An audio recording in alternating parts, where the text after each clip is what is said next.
dia, seja bem-vindo ao Bahia no Ar. Hoje, quinta-feira, 14 de junho. Bom dia para você da Boca do Rio, do Cabula, de Coutos, do Dorão. Bom dia para toda Salvador. Ótimo dia também para o interior do estado, Manuel Vitorino, para todo mundo em Barrocas, em Caetanos, Banzaê, para o pessoal de Rio do Pires, Sapé-Açu, para todo o nosso interior. Nós vamos juntos até as 7h15 da manhã, trazendo informação e serviço para você. E nós começamos o programa de hoje falando sobre a violência que atinge profissionais que ficam praticamente indefesos diante da criminalidade.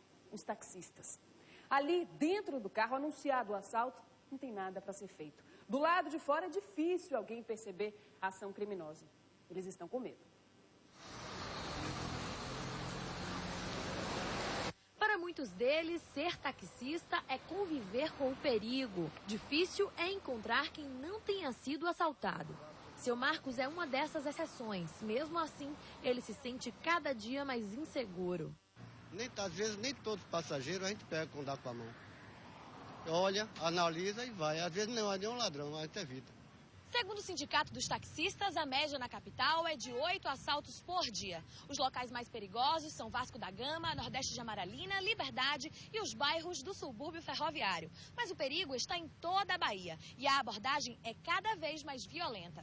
No último fim de semana, 2 casos graves foram registrados em Feira de Santana.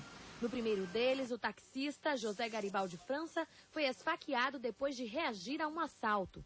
Um passageiro entrou no táxi e anunciou o assalto, quando o veículo passava pela BR-324. O outro caso foi o de Cristiano Melo dos Santos, que chegou a ser sequestrado e depois recebeu 3 tiros. Para o presidente do Sindicato dos Taxistas, algumas mudanças na investigação e na prevenção ajudariam a diminuir os índices de violência contra a categoria. Uma câmera escondida para evitar, quando o cidadão entrasse no carro, tirar o retrato dele e depois ir para algum lugar para ser focalizado e identificar os marginais. No mínimo, algumas empresas particulares, inclusive essas cooperativas, eles têm sistema de GPS e tem inclusive um sinal que o taxista pode dar para que seja indicado que está sofrendo um assalto. Mas e esses outros taxistas que rodam aí na cidade? Como é que ele pode saber? O taxista disse, não, tem gente que eu nem pego. Pode até não ser ladrão, mas eu olho. Como é que pode no achômetro? Porque bandido hoje não tem cara. Bandido, você olha na rua, você não sabe o que as pessoas são capazes de fazer. E aí os taxistas pedindo mais segurança, pedindo alguma providência. São 6h32. Olha, quem mora em bairro popular enfrenta tudo quanto é tipo de problema, não é não? Sobretudo problema de infraestrutura. Veja esse absurdo no bairro de São Marcos, aqui em Salvador. Tem uma cratera na rua de Djalma Sanches que tem preocupado os moradores. Eles têm medo que várias casas, inclusive, possam desabar. Olha o tamanho desse buraco aí. Começa no fim da rua, tem mais de 3 metros de profundidade. E uma quantidade de mato, você está vendo aí, né? Com as chuvas, com o passar do tempo, essa cratera aumentou. Hoje já passa, inclusive, debaixo de várias casas, de alguns barracos. Os moradores têm que conviver com o mau cheiro do esgoto que se acumula aí, né? E o medo dessa vala desmoronar. No período chuvoso, piorou. O medo é muito maior. Eles disseram que há cerca de 4 meses, teve um acidente aí, uma pessoa que estava dentro de um carro, que caiu nesse buraco e acabou morrendo. Você vê, olha aí as casas, olha só. Se chover aí, isso aí desaba, não tem para onde correr. E essas casas todas que estão aí ao redor desse buraco vão junto, né? Vão escorrendo pela vala. A SUCOP, a Superintendência de Conservação e Obras Públicas aqui de Salvador, informou que vai fazer uma vistoria no local para verificar a causa do buraco. E que depois vai ser agendada a recuperação da via. Você veja, né? Vamos imaginar que os moradores nunca tenham denunciado isso à SUCOP, à Prefeitura e pedido uma ajuda. A reportagem vai lá e eles mandam essa nota pra gente. Vamos ver se realmente vão solucionar o problema. Agora, os moradores dizem que já procuraram a Prefeitura diversas vezes que nada foi feito. Agora, os próprios moradores dizem que vão tentar resolver por conta própria. Veja o que eles disseram. A situação é muito ruim, porque a gente tem que conviver com isso, olhando para as coisas e não pode ter jeito. Já fizeram baixa-assinada. Diz que já vieram vereador aqui, mas não resolveram nada. Afinal de contas, a minha casa está em frente, né? A minha e a da moça. Quem passa, passa direto, não está nem aí. 2 anos vivendo aí é convivendo com rato, é com muita muriçoca. Das 6 horas a gente tem que fechar tudo, porque não aguenta a muriçoca. Entendeu? E a gente, às vezes até quando começa a chover, a gente fica até com medo. A gente pensa que isso aqui vai descer tudo, que é muita água. Essa água toda aqui, ó, desce tudo aqui, ó. Muita água, é muita água. A gente que para o ano, no verão, a gente vai ver que consegue fazer. E a prefeitura não dá assistência, a gente tem que fazer. Os próprios moradores vão fazer um mutirão aí, vai ver o que a gente faz, consegue fazer. Já caí muitas vezes aí já. Ralei isso aqui, pegou ponta até aqui.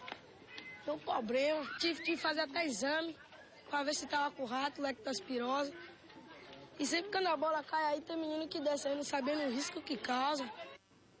Rapaz, que absurdo. E cadê o poder público que deveria cuidar da gente, cuidar dessas pessoas? Agora eu aposto que a taxa do IPTU chega, a taxa de lixo, taxa de iluminação, taxa disso, daquilo, tudo quanto é imposto chega.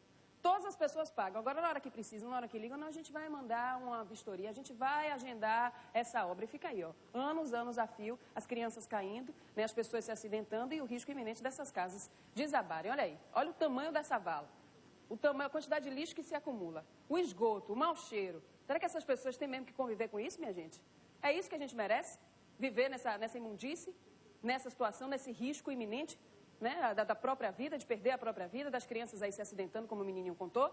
6h36. E se você for em bairro popular, em vários bairros populares, vocês encontram situações parecidíssimas, iguais a essa aí, porque fica aí, todo mundo esquecido. Agora, perto de outubro, você vai ver que todo mundo vai se lembrar de chegar aí para pedir o voto. É nessa hora que você tem que dar sua resposta.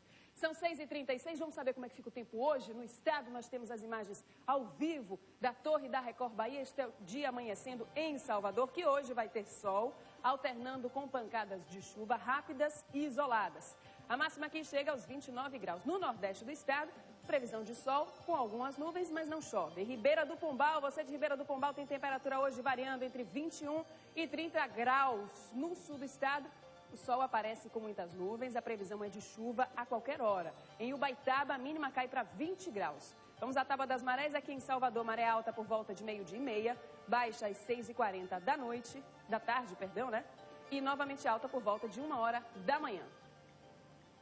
Agora, 6h37, olha, na cidade de Itamaraju, a cerca de 740 quilômetros de Salvador. A travessura de uma criança matou um outro garoto de 11 anos, eletrocutado. Esse caso aconteceu ontem à tarde. Esse menininho, Adalto Suzar da Costa, de 11 anos, estava com um irmão, um primo e outros amigos em uma serraria onde os pais trabalham, mas parece que não tinha nenhum adulto perto. A informação é que o primo da vítima, de 13 anos, pegou 2 fios, olha aí os fios, grossos aí, da corrente elétrica de um dos motores da fábrica, encostou aí num outro equipamento e mandou o priminho de 11 anos passar a mão nessa máquina. A criança, coitada, inocente, tocou no motor, sofreu um choque elétrico fulminante. Na mesma hora, ele sofreu esse choque. O irmão mais novo do menino, de 10 anos, presenciou tudo, chegou aí para cima do irmão, tentando evitar o choque, não conseguiu, infelizmente. Ele disse que o primo e o irmão tinham discutido pela manhã, que o primo teria dito que ia matar o garoto, só que ele não levou a sério. Não se sabe, parece que havia uma rixa entre os dois, mas coisa de primo. Só que aconteceu essa fatalidade. O SAMU chegou a encontrar o garoto ainda com vida. Ele foi levado para o Hospital Municipal de Itamaraju, mas infelizmente não resistiu. O delegado da cidade pediu uma perícia no local, né, da morte desse menino, quer apurar os fatos para definir as responsabilidades, se de fato aconteceu isso, se houve negligência, por que os meninos estavam ali, perto de equipamentos como esse, que acabaram provocando a morte desse menininho de apenas 11 anos de idade, na cidade de Itamaraju. Volto a dizer, ontem a gente mostrou aqui 3 crianças que ficaram dentro de um imóvel que pegou fogo. Criança não pode ficar sozinha. Nem um menino quase adolescente, 13 anos de idade, já adolescente. Mas aí, olha, uma travessura, encostou o fio, isso é brincadeira, minha gente. Encostou o fio no motor e falou, passe a mão aqui, primo, vem aqui, encoste aqui para você ver. Um menino, 11 anos de idade, não teve nem como ser salvo. Morreu aí, mais uma tragédia, em Itamaraju, interior do estado, 740 quilômetros de Salvador. Agora são 6h39, um alerta a você que pretende viajar no São João. Você fique ligadinho aqui com a gente, para que você não seja pego de surpresa na hora de comprar sua passagem, viu? No próximo bloco a gente vai falar sobre esse assunto. Agora a gente vai para um rápido intervalo e a gente mostra também nessa edição do Bahia no Ar mais um caso de abandono de uma criança. Uma menina de poucos dias de vida foi deixada ao lado da roda de um caminhão. Olha que absurdo. Os detalhes daqui a pouco, não saia daí. Essa pessoa estava num carro, esse carro foi ligado e a pessoa ouviu o choro da criança e desligou o carro, saltou e verificou que havia uma criança abandonada.